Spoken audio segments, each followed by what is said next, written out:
Dalam beberapa hari terakhir, Presiden Donald Trump telah menarik perhatian dunia yang signifikan, dengan mengenakan serangkaian tarif pada berbagai negara, termasuk sekutunya, seperti Kanada, Meksiko, serta rival seperti Cina. Selain tarif, kebijakan Trump yang menjadi perbincangan publik, serta mendapat kecaman dari para ekonom di Amerika, terutama kebijakannya yang melarang lembaga federal dari mengembangkan atau mempromosikan mata uang digital bank sentralnya. Kita juga akan periksa terlebih dahulu tindakan yang diambil oleh pemerintah dan provinsi Kanada, dan juga tindakan yang diambil oleh Meksiko terhadap tarif Amerika Serikat. Dan dalam video ini juga, kita akan membahas alasan Kanada meninggalkan Amerika dan mendekatkan diri ke Cina dalam perdagangan minyaknya. Apa keuntungan Kanada setelah menjalin kerjasama dengan China?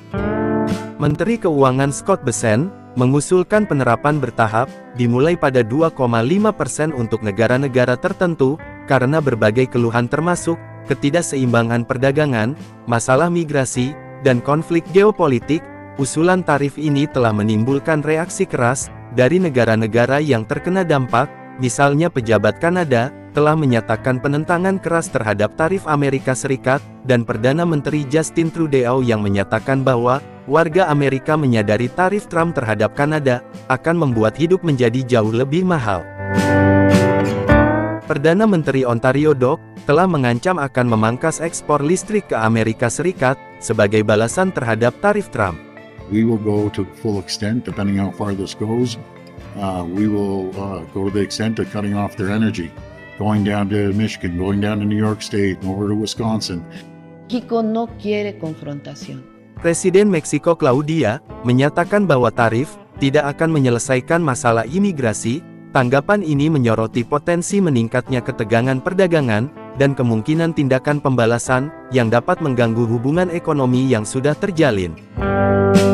Di tengah fokus pada perdagangan ini, membantah tindakan eksekutif signifikan lainnya, telah menerima perhatian media yang relatif lebih sedikit. Pada tanggal 23 Januari tahun 2025, Presiden Donald Trump menandatangani perintah eksekutif, berjudul, Memperkuat Kepemimpinan Amerika, dalam menggali teknologi keuangan digital. Perintah ini menandai perubahan tajam, dalam kebijakan federal menuju promosi, dan dukungan industri aset digital, terutama melarang lembaga federal dari mengembangkan atau mempromosikan mata uang digital bank sentral, secara efektif menghentikan rencana untuk dolar digital. Sebaliknya pemerintah berfokus pada pengembangan inovasi di sektor swasta, terutama di bidang seperti mata uang kripto, dan teknologi blockchain. Perintah eksekutif ini memiliki implikasi signifikan bagi masa depan teknologi digital keuangan di Amerika Serikat. Dengan asumsi pengembangan CBDC,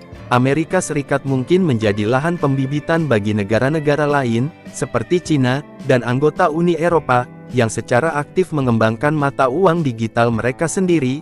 Hal ini berpotensi berdampak pada dominasi dolar Amerika Serikat dalam perdagangan global dan keuangan. Sebelum memulai pemerintahannya, dan setelah pemilihan presiden, Donald Trump mengeluarkan peringatan keras kepada negara-negara BRICS, dengan mengancam akan mengenakan tarif 100% pada ekspor mereka ke Amerika Serikat, jika mereka mengejar penciptaan mata uang baru, untuk menentang dominasi dolar Amerika Serikat. Katanya, sebagai bangsa BRICS, mereka akan memiliki 100% tarif, jika mereka berpikir untuk melakukan apa yang mereka pikirkan, dan karena itu mereka akan segera meninggalkannya. Mengacu pada upaya yang bertujuan untuk mengurangi ketergantungan pada dolar dalam perdagangan global, Trump menekankan bahwa sikap ini bukan hanya ancaman, tetapi posisi kebijakan yang jelas. Menyatakan itu bahkan bukan ancaman. Faktanya sejak saya membuat pernyataan itu, baik, dan mengatakan mereka telah menguasai kita, saya bilang tidak, kita telah menguasai mereka, dan tidak mungkin mereka bisa melakukan itu, kata Donald Trump. Namun larangan baru terhadap CBDC ini menguntungkan negara-negara berkembang, lebih dari dukungannya terhadap dolar Amerika Serikat. Pejabat dan ekonom China telah mengamati perintah eksekutif Presiden Donald Trump yang melarang pengembangan mata uang digital. Bank Sentral Amerika Serikat China melihatnya sebagai peluang potensial untuk memajukan inisiatif mata uang digitalnya sendiri. Mantan Wakil Menteri Keuangan China, Guang Yao, menekankan pentingnya mata uang digital bagi ekonomi masa depan. Ia mencatat bahwa mata uang kripto adalah aspek penting bagi pengembangan seluruh ekonomi digital, dan menyarankan agar China memantau dengan cermat perkembangan global di bidang ini. Hang Yiping, mantan penasehat PBOK, juga menyoroti pentingnya mata uang digital, dan ia mendesak otoritas China untuk mempertimbangkannya implikasi jangka panjang dari kebijakan mata uang kripto mereka saat ini, menunjukkan bahwa larangan yang kaku mungkin tidak berkelanjutan di masa depan. Josh Lipsky, Direktur Pelacak Global CBDC dari Atlantic Council, menekankan konsekuensi internasional dari larangan tersebut, dengan menyatakan dampak paling signifikan dari perintah eksekutif adalah sinyal yang dikirimkannya ke seluruh dunia, memberitahu Eropa bahwa mereka memiliki peluang untuk menetapkan standar privasi dan keamanan cyber melalui euro digital.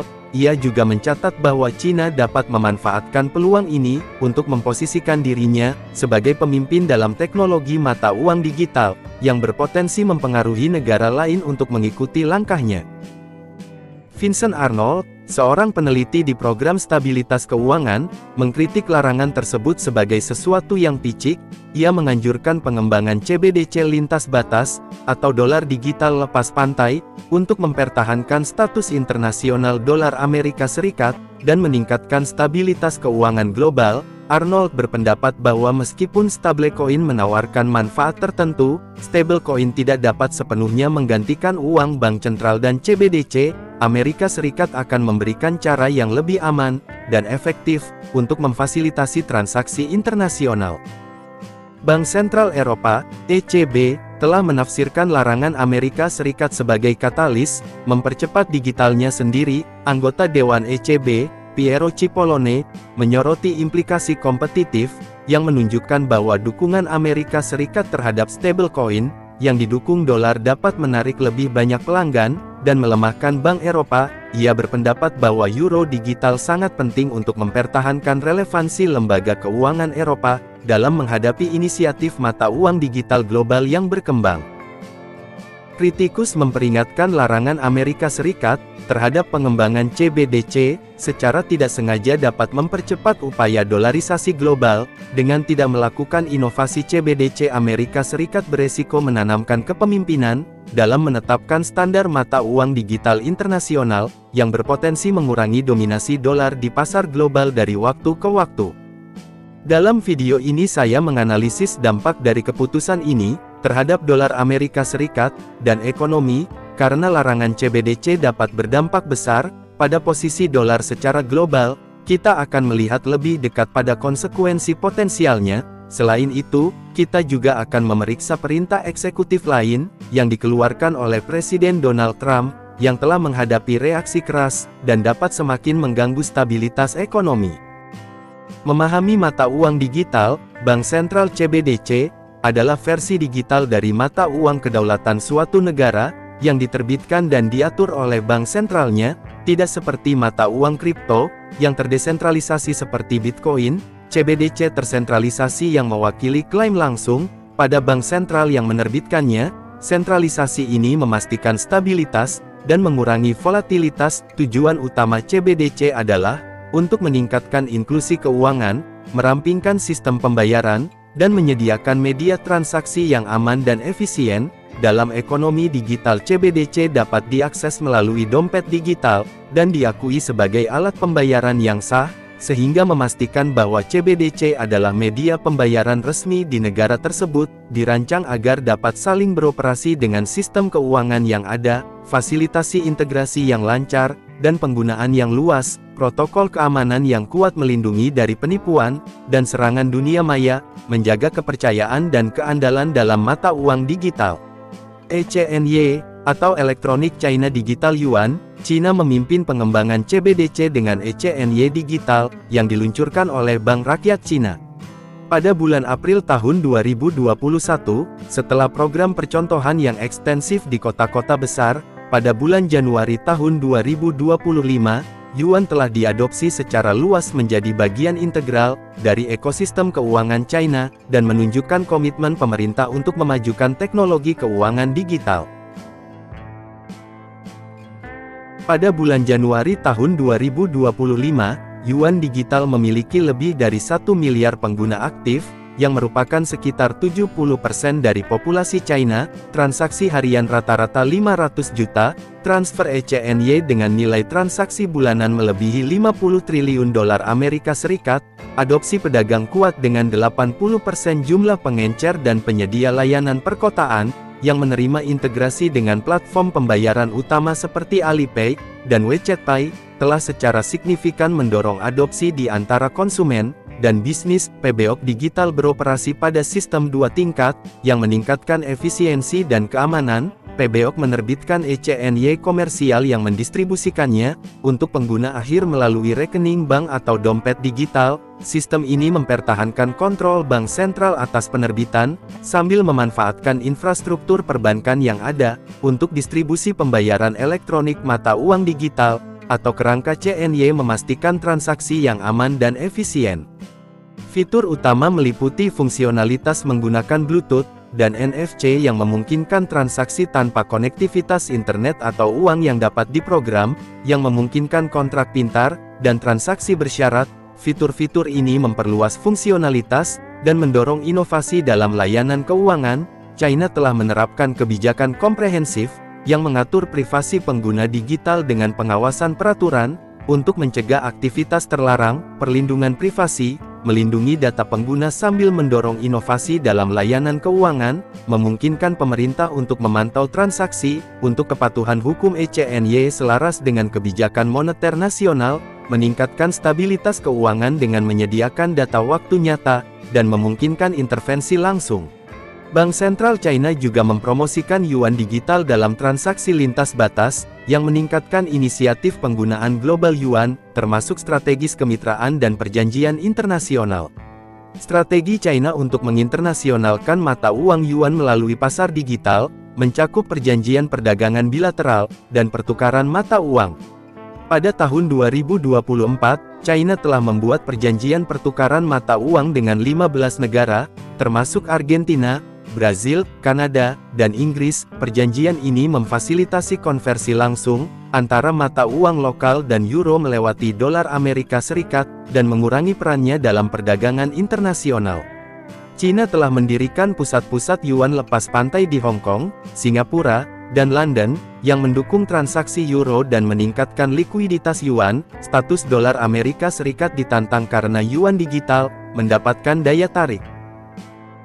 Pada Juli tahun 2024, 53% transaksi internasional Rusia dilakukan dengan yuan. Peningkatan adopsi ECNY dapat menyebabkan penurunan terhadap status cadangan dolar Amerika Serikat, yang mengurangi pengaruhnya terhadap kebijakan moneter global. Diversifikasi cadangan valuta asing. Bank sentral di seluruh dunia mendiversifikasi cadangan untuk memasukkan ECNY. Perjanjian pertukaran mata uang Cina memungkinkan negara-negara untuk menyimpan cadangan yuan yang memfasilitasi perdagangan dan mengurangi ketergantungan terhadap dolar Amerika Serikat. Diversifikasi ini meningkatkan stabilitas keuangan dan mengurangi kerentanan terhadap dolar.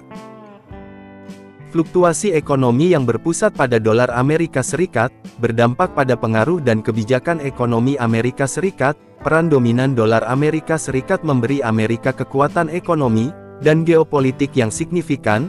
Meningkatnya penggunaan mata uang digital mengurangi daya saing dolar, karena negara-negara yang mengadopsi mata uang digital dapat menghindari sanksi yang dijatuhkan Amerika Serikat dengan lebih mudah. Misalnya perjanjian pertukaran mata uang China, dan meningkatnya penggunaan mata uang digital, dan perdagangan internasional yang memungkinkan transaksi di luar sistem keuangan yang berbasis dolar, sehingga mengurangi efektivitas kebijakan ekonomi Amerika Serikat. Mari kita periksa terlebih dahulu, tindakan yang diambil oleh pemerintah, dan Provinsi Kanada, terhadap tarif Amerika Serikat. Perintah tarif dari Gedung Putih berlaku pada pukul 12:01 dini hari pada hari Selasa, memberikan sedikit waktu untuk negosiasi menit terakhir. Perdana Menteri Kanada, Justin Trudeau dengan cepat mengumumkan tarif timbal balik 25% pada sekitar 155 miliar dolar Kanada barang Amerika. Presiden Meksiko Claudia juga menjanjikan tindakan balasan yang sesuai, tetapi tidak segera merilis daftar terperinci. sementara Kementerian Perdagangan China berjanji untuk melakukan proses hukum di Organisasi Perdagangan Dunia, atau WTO, dan mengisyaratkan akan menanggapi dengan cara yang sama.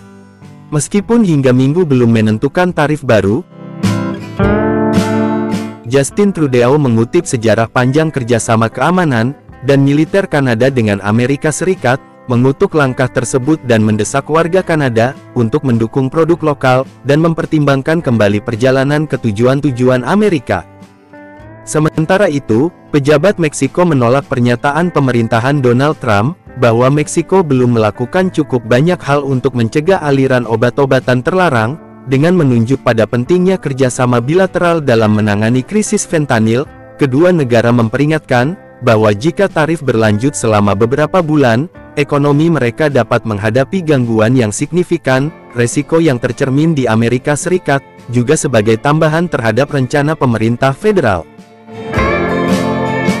Provinsi-provinsi Kanada juga menerapkan langkah-langkah tambahan. Ontario, provinsi terpadat di Kanada, dan kekuatan ekonomi telah sangat vokal dalam tanggapannya. Perdana Menteri Doug Ford telah menginstruksikan Badan Pengawas Minuman Keras Ontario untuk segera menarik minuman beralkohol buatan Amerika dari rak-raknya. Langkah ini bersifat simbolis, sekaligus ekonomis, mengingat Ontario mengimpor anggur, bir, minuman beralkohol, dan tempat tinggal Amerika senilai hampir $1 miliar setiap tahunnya. Ford juga mengisyaratkan tindakan lebih lanjut pada bisnis Amerika Serikat yang beroperasi di Ontario, yang berpotensi mempengaruhi perjanjian perdagangan yang terkait dengan mobil dan teknologi. Pemerintah provinsi bekerja sama erat dengan pengencer dan produsen Kanada untuk mengalihkan rantai pasokan DP masuk domestik dan Eropa. Lebih jauh, Ford telah menyerukan pemilihan provinsi dadakan pada tanggal 27 Februari dengan alasan bahwa Ontario membutuhkan mandat yang lebih kuat untuk secara efektif menanggapi agresi ekonomi Amerika Serikat. British Columbia yang dikenal dengan kebijakan progresifnya, telah mengambil pendekatan langsung dan bermuatan politik. Perdana Menteri David Eye mengumumkan bahwa cabang distribusi minuman keras BC akan segera menghentikan pembelian minuman keras dari negara bagian Amerika Serikat yang dipimpin oleh Partai Republik. Kebijakan ini secara khusus ditujukan pada negara bagian yang telah mendukung kebijakan tarif Trump. Selain itu, British Columbia sedang menjejaki peningkatan perpajakan pada layanan teknologi dan hiburan Amerika Serikat, termasuk platform streaming untuk mendorong alternatif lokal. Provinsi tersebut juga menekankan peningkatan ekspor pertanian dan makanan laut lokal ke pasar Asia, sebagai penyeimbang terhadap ketegangan ekonomi yang disebabkan oleh berkurangnya perdagangan Amerika Serikat. Nova Scotia mengambil pendekatan multifase untuk pembalasan, dengan fokus pada infrastruktur dan aksesibilitas komersial. Perdana Menteri Houston menyatakan bahwa provinsi tersebut akan menggandakan tol jalan raya untuk kendaraan komersial Amerika Serikat, tindakan yang bertujuan untuk mencegah pengemudi truk Amerika menggunakan Nova Scotia sebagai rute perdagangan. Selain itu, Nova Scotia Liquor Corporation akan menghentikan penjualan semua minuman beralkohol Amerika Serikat, paling lambat tanggal 4 Februari yang selanjutnya memperkuat langkah nasional untuk membatasi impor Amerika. Langkah-langkah ini diharapkan menghasilkan pendapatan provinsi, sambil meningkatkan biaya bagi bisnis Amerika Serikat yang mengangkut barang melalui wilayah tersebut. Strategi pertahanan ekonomi, Quebec telah memilih pendekatan yang lebih sistematis, dengan meninjau semua kontrak pengadaan yang melibatkan pemasok Amerika, dengan tujuan menghukum mereka yang mempertahankan hubungan dengan kebijakan pemerintah Amerika Serikat. Perdana Menteri Francisco telah mengindikasikan bahwa Quebec dapat memprioritaskan pemasok Eropa dan Asia di sektor-sektor utama, termasuk farmasi dan konstruksi. Pemerintah provinsi juga telah melancarkan paket dukungan ekonomi untuk industri lokal yang mungkin terpengaruh oleh tarif Amerika Serikat, yang memberikan subsidi kepada perusahaan yang bersedia beralih dari bahan baku Amerika. Wilayah Barat Laut mendorong swasembada di Kanada Utara. Pemerintah wilayah Barat Laut telah mengumumkan rencana untuk meninjau kebijakan pengadaan, untuk menghilangkan pembelian dari perusahaan Amerika Serikat, jika memungkinkan. Langkah ini sejalan dengan upaya federal yang lebih luas, untuk mempromosikan swasembada Kanada, terutama di wilayah yang bergantung pada sumber daya. Perdana Menteri R.J. Simpson menekankan bahwa ketahanan ekonomi sangat penting untuk daerah-daerah terpencil yang sering bergantung pada barang-barang Amerika.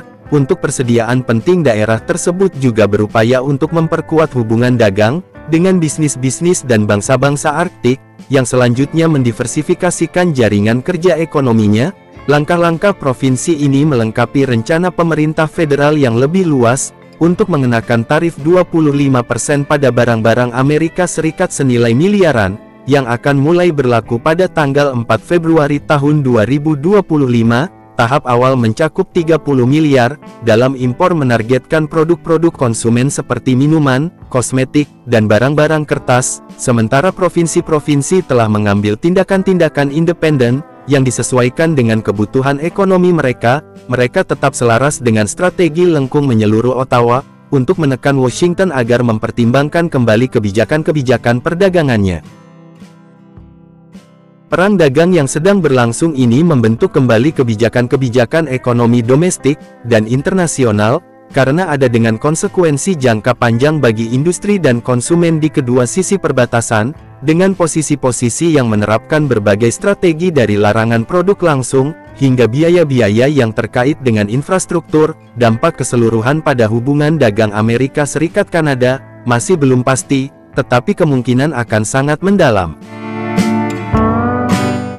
Dalam dua postingan Trump di media sosial, yang kontroversial dipublikasikan beberapa jam setelah pembalasan Kanada, Presiden Donald Trump secara agresif mengkritik praktik-praktik perdagangan, dan menghidupkan kembali gagasan yang sudah lama ada, dan banyak ditolak untuk menggabungkan Kanada sebagai negara bagian Amerika Serikat yang ke-51. Pernyataan ini muncul di tengah peningkatannya sengketa perdagangan antara Washington dan Ottawa, yang semakin diperparah oleh putaran tarif baru pada impor Amerika Utara. Proposal tersebut telah memicu kecaman tajam dari para pemimpin Kanada, yang melihat pernyataan tersebut sebagai ancaman provokatif, daripada kebijakan yang sah. Namun menggarisbawahi krisis yang sedang terjadi dalam hubungan lintas negara, dia mengatakan tanpa subsidi besar ini, Kanada tidak lagi ada sebagai negara yang layak. Keras tetapi benar, oleh karena itu Kanada harus menjadi negara bagian ke-51, yang kita cintai, pajak yang jauh lebih rendah, dan perlindungan militer jauh lebih baik bagi rakyat Kanada, dan tidak ada tarif. Pernyataan Trump menyentuh saraf di kalangan politik Kanada. Perdana Menteri Justin Trudeau dengan cepat menolak gagasan itu, dengan menyebutnya tidak berdasar, menghasut, dan tidak menghormati aliansi lama antara kedua negara. Masyarakat Kanada juga sangat kritis, dengan banyak komentar yang membingkai pernyataan Trump, sebagai pertunjukan taktik yang bertujuan untuk mengekstraksi konsesi perdagangan. Tarif pembalasan yang diumumkan oleh Kanada dan Meksiko, menunjukkan bahwa negara-negara ini siap untuk mempertahankan kepentingan ekonomi mereka, yang berpotensi menyebabkan eskalasi lebih lanjut dari konflik perdagangan.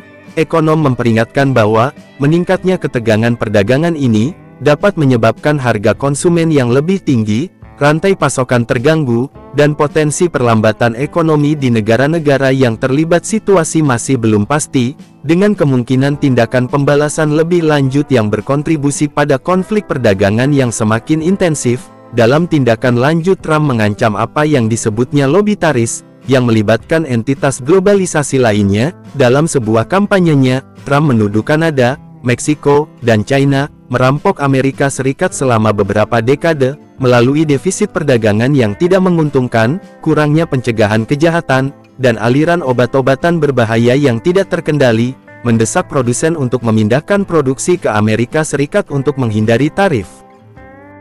Trump menyerukan visi zaman keemasan Amerika, mengakui bahwa beberapa penderitaan jangka pendek mungkin diberlakukan untuk mencapai keuntungan ekonomi yang langgeng. Kedua pernyataan tersebut sejalan dengan perintah eksekutif yang baru ditandatangani Trump yang menegaskan tarif 25% pada sebagian besar barang dari Kanada, Meksiko, dan tarif 10% pada China.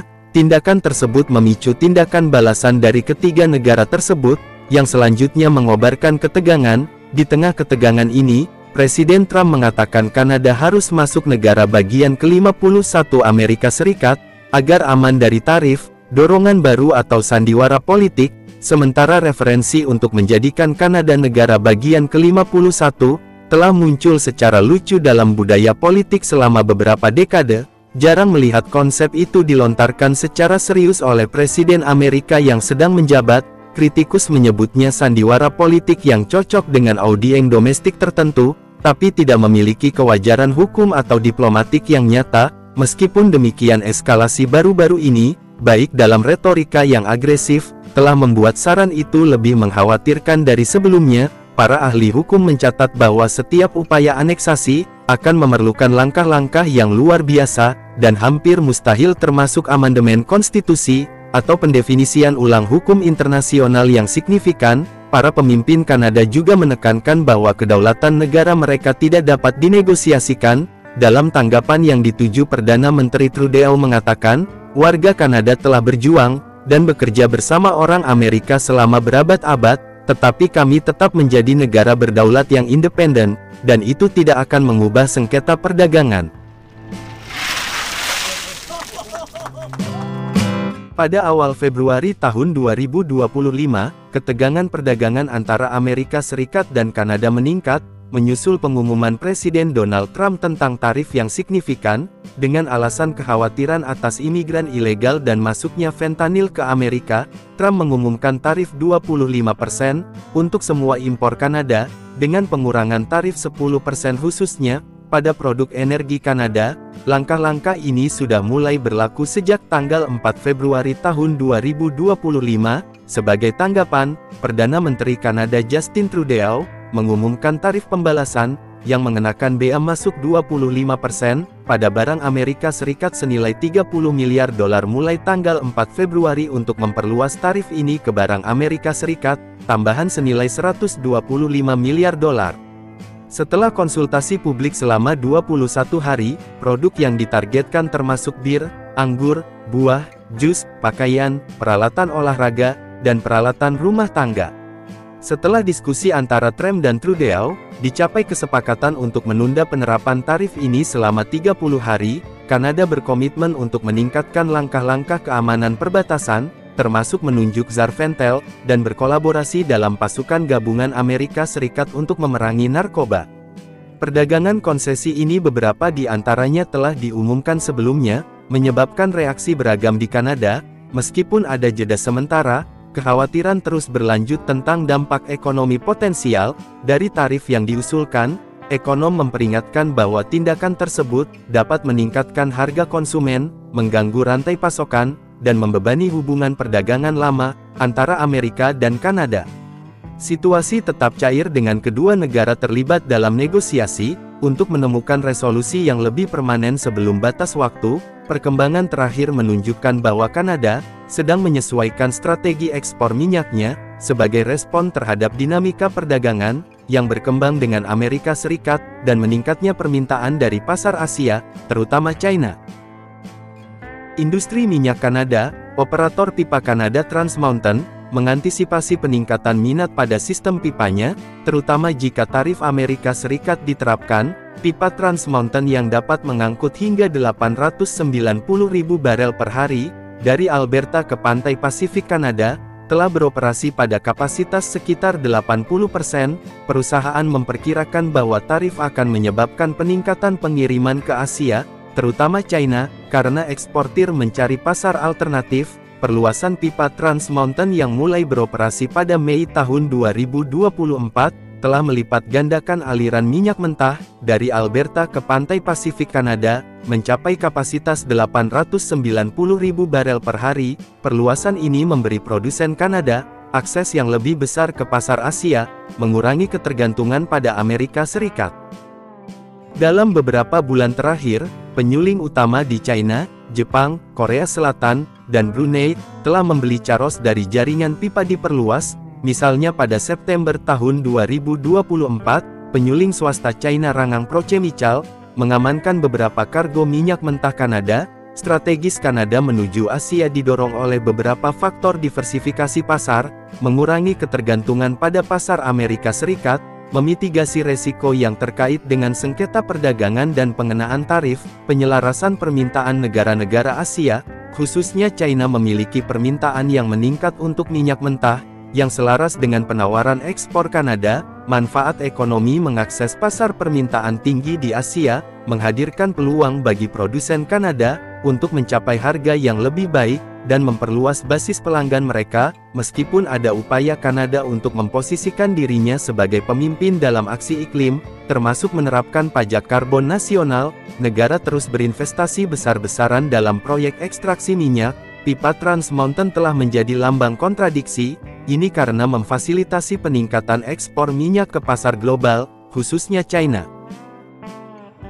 Kritikus berpendapat bahwa investasi tersebut merusak target pengurangan emisi Kanada, dan menurut tantangan dalam menyeimbangkan pertumbuhan ekonomi dengan komitmen lingkungan, Kanada merupakan negara yang signifikan pemain dalam industri minyak global, peringkat di antara negara-negara penghasil minyak teratas di seluruh dunia. Berikut perbandingan terperinci produksi minyak Kanada relatif terhadap negara-negara terkemuka lainnya. Pada tahun 2023, negara-negara penghasil minyak teratas, dan perkiraan angka produksi harian mereka, Amerika Serikat 2,91 juta barel per hari, yang merupakan 22% dari produksi global, Arab Saudi 11,13 juta barel per hari atau 11%, Rusia 10,75 juta barel per hari juga 11%, Kanada 5,76 juta barel per hari yang menyumbang 6%, Cina 5,26 juta barel per hari, yang merupakan 5%, secara kolektif 5 negara teratas ini menyumbang lebih dari setengah dari total produksi minyak dunia. Produksi minyak Kanada telah mengalami pertumbuhan yang signifikan selama beberapa dekade terakhir. Pada tahun 2019, negara tersebut memproduksi rata-rata 4,7 juta barel per hari, dengan 64% berasal dari pasir minyak non-konvensional. Pada tahun 2023, produksi meningkat menjadi sekitar 5,76 juta barel per hari, memperkuat posisi Kanada sebagai produsen minyak terbesar keempat. Secara global Kanada membanggakan cadangan minyak terbukti terbesar ketiga, cadangan global diperkirakan sekitar 180 miliar barel, yang sebagian besar terletak di pasir minyak Alberta. Basis cadangan yang luas ini mendukung peran penting Kanada dalam lanskap energi global. Sebagian besar produksi minyak Kanada ditunjukkan untuk ekspor. Pada tahun 2023, ekspor minyak mentah mencapai rekor tertinggi, 4 juta barel per hari, yang mencakup 81% dari total produksi negara tersebut, terutama 98% dari ekspor ini, diarahkan ke Amerika Serikat, yang menyoroti sifat terintegrasi dari pasar energi Amerika Utara. Ekonomi ekspor Kanada beragam yang mencakup berbagai industri, yang berkontribusi secara signifikan terhadap PDB-nya, yang dibangun berdasarkan ekspor utama yang disebutkan sebelumnya. Komoditas berikut adalah detail tambahan bahan bakar mineral dan minyak. Pada tahun 2023, ekspor Kanada dalam kategori ini bernilai sekitar 43,40 miliar dolar, yang mencakup sebagian besar dari pendapatan ekspor negara tersebut. Kategori ini mencakup minyak mentah, gas, minyak bumi, dan produk minyak bumi olahan. Amerika Serikat tetap menjadi tujuan utama untuk ekspor ini, yang menggarisbawahi sifat terintegrasi dari pasar energi Amerika Utara. Kendaraan sektor otomotif merupakan kontributor utama ekspor Kanada, dengan kendaraan yang mencakup sekitar 63,6 miliar dolar. Pendapatan ekspor pada tahun 2023 ini, termasuk mobil penumpang SUV, dan truk ringan. Sebagian besar kendaraan ini diproduksi di Ontario dan Quebec, dengan sebagian besar diekspor ke Amerika Serikat, mesin termasuk reaktor nuklir, dan boiler. Ekspor mesin yang mencakup berbagai peralatan industri dan teknologi. Kategori ini mencakup berbagai macam produk, mulai dari peralatan telekomunikasi, hingga komponen elektronik yang digunakan dalam berbagai aplikasi. Tujuan ekspor utama termasuk Amerika Serikat dan Meksiko, difasilitasi oleh perjanjian perdagangan seperti Perjanjian Kanada-Amerika Serikat dan Meksiko. Kanada dan Cina telah mengembangkan hubungan perdagangan yang signifikan selama beberapa dekade terakhir, dengan China muncul sebagai mitra dagang terbesar kedua Kanada, setelah Amerika Serikat. Hubungan ini mencakup beragam barang dan jasa, yang mencerminkan saling ketergantungan ekonomi antara kedua negara. Pada tahun 2022, perdagangan bilateral antara Kanada dan China mencapai angka yang substansial, Kanada mengekspor barang senilai sekitar 25,4 miliar dolar ke China, sementara impor dari China mencapai sekitar 62,1 miliar dolar. Hal ini mengakibatkan defisit perdagangan sebesar 36,7 miliar dolar untuk Kanada. Pada tahun 2023, ekspor Kanada ke China bernilai sekitar 2,6 miliar dolar, dengan komoditas utama memberikan kontribusi yang signifikan terhadap perdagangan ini. Berikut adalah rincian terperinci dari kategori ekspor utama ini: biji minyak dan buah-buahan berminyak 3,84 miliar dolar. Kategori ini didominasi oleh canola, mengalami tingkat pertumbuhan yang luar biasa, sebesar 75,21% dari tahun ke tahun. Lonjakan ini dapat dikaitkan dengan peningkatan permintaan, setelah pencabutan pembatasan COVID-19 di China, dan normalisasi akses pasar untuk produsen Kanada, terutama pada kuartal pertumbuhan tahun 2023, ekspor canola mencapai 1,27 miliar dolar, menandai peningkatan dibandingkan dengan periode yang sama pada tahun sebelumnya. Biji terak mencapai 3,58 miliar dolar. Segmen ini mencapai berbagai biji logam dengan besi, dan tembaga menjadi kontributor yang signifikan. Ekspor biji besi ke China total 2,5 miliar dolar, mencerminkan pertumbuhan 15,58% dari tahun ke tahun. Ekspor tembaga sebesar 1,6 miliar dolar mewakili peningkatan 13,57%. Logam-logam ini penting untuk aktivitas industri Cina, yang mendorong permintaan yang konsisten. Bahan bakar mineral dan minyak 2,40 miliar dolar, batu bara merupakan komponen utama kategori ini. Pada tahun 2023 ekspor batu bara Kanada ke China, bernilai 3,04 miliar dolar, meskipun ini merupakan penurunan 12,93% dari tahun sebelumnya. Penurunan ini sebagian disebabkan oleh perdagangan batu bara Cina, yang dipengaruhi dengan Australia, yang mengintensifkan persaingan pul kayu, dan bahan terkait 2,30 miliar dolar. Ekspor pul kayu kimia mencapai 2,21 miliar dolar, pada tahun 2023 mengalami pertumbuhan sederhana sebesar 1,98% dari tahun ke tahun. Permintaan yang stabil ini menggarisbawahi kebutuhan China akan bahan mentah di dalam industri kertas dan kemasan sereal 1,49 miliar dolar. Sereal termasuk gandum telah mengalami peningkatan ekspor ke China, didorong oleh pola konsumsi makanan negara yang berkembang, dan kebutuhan untuk menambah produksi dalam negeri. Antara tahun 2019 dan 2023, ekspor sereal dari Kanada ke China tumbuh pada tingkat tahunan sebesar 19%. 2022 impor Kanada mencapai rekor tertinggi, sekitar 100 miliar CA yang menandai peningkatan 16% dari tahun sebelumnya. Ini menggarisbawahi hubungan ekonomi yang semakin dalam antara kedua negara. Komoditas impor utama Kanada dari Cina mencakup beragam produk. Pada tahun 2022, kategori impor utama termasuk barang-barang konsumen senilai 31 miliar dolar Kanada. Kategori ini mencakup spektrum produk yang luas, termasuk barang-barang rumah tangga, pakaian, dan produk perawatan pribadi, kemudian peralatan elektronik, dan listrik. Impor di sektor ini bernilai 28 miliar dolar Kanada yang menyoroti peran China sebagai pemasok utama elektronik ke Kanada. Angka-angka ini menggambarkan peran penting yang dimainkan barang-barang konsumen dan elektronik dalam portofolio impor Kanada dari China, yang mencerminkan permintaan yang kuat untuk produk-produk ini di pasar Kanada. Bagi mereka yang mungkin tidak menyadari alasan di balik langkah-langkah strategis ini, dan meningkatnya ketegangan antara Kanada dan Amerika Serikat, mari kita lihat latar belakangnya. Pada bulan Desember tahun 2024, pada pertemuan yang diadakan di Mar-a-Lago, dengan Perdana Menteri Kanada Justin Trudeau kemudian Presiden terpilih Donald Trump, mengusulkan bahwa jika tarif Amerika Serikat yang akan datang merugikan ekonomi Kanada, negara itu mungkin mempertimbangkan untuk bergabung sebagai negara bagian ke-51 Amerika Serikat. Ia bahkan menjuluki Trudeau sebagai Gubernur Justin Trudeau, dari negara bagian Kanada yang hebat, dan menunjukkan keinginan untuk melanjutkan pembicaraan mengenai tarif dan perdagangan. Di awal tahun 2025, perselisihan antara Kanada dan Amerika Serikat meningkat, setelah serangkaian pernyataan dan saran kebijakan dari Presiden Amerika Serikat Donald Trump.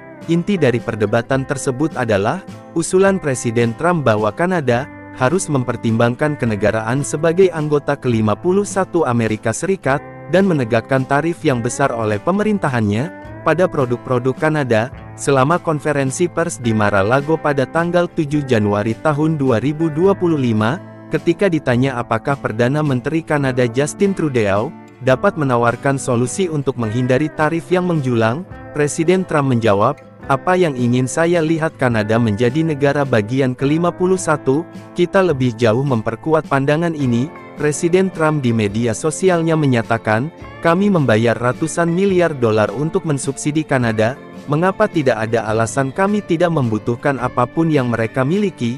Kami memiliki energi tak terbatas, harus membuat mobil sendiri, dan memiliki lebih banyak kayu daripada yang dapat kami gunakan. Tanpa subsidi besar ini, Kanada tidak lagi ada sebagai negara yang layak, keras tapi benar. Oleh karena itu, Kanada harus menjadi negara bagian ke-51, yang kami sayangi, pajak yang jauh lebih rendah, dan perlindungan militer yang jauh lebih baik bagi rakyat Kanada, dan tidak ada tarif." Selain komentar ini, Presiden Trump telah membuat beberapa pernyataan lain, yang semakin menegangkan hubungan antara Amerika Serikat dan Kanada. Pada Januari tahun 2025, telah menyatakan mereka pada dasarnya tidak memiliki militer, mereka memiliki militer yang sangat kecil. Dia juga mengatakan kami menghabiskan ratusan miliar setahun, untuk melindungi Kanada.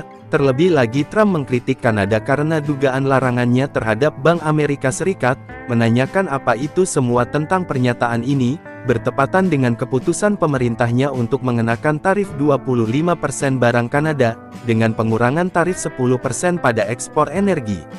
Pemerintah Amerika Serikat membela tarif ini, sebagai tindakan yang diperlukan untuk mengatasi masalah, seperti imigrasi ilegal, dan perdagangan narkoba.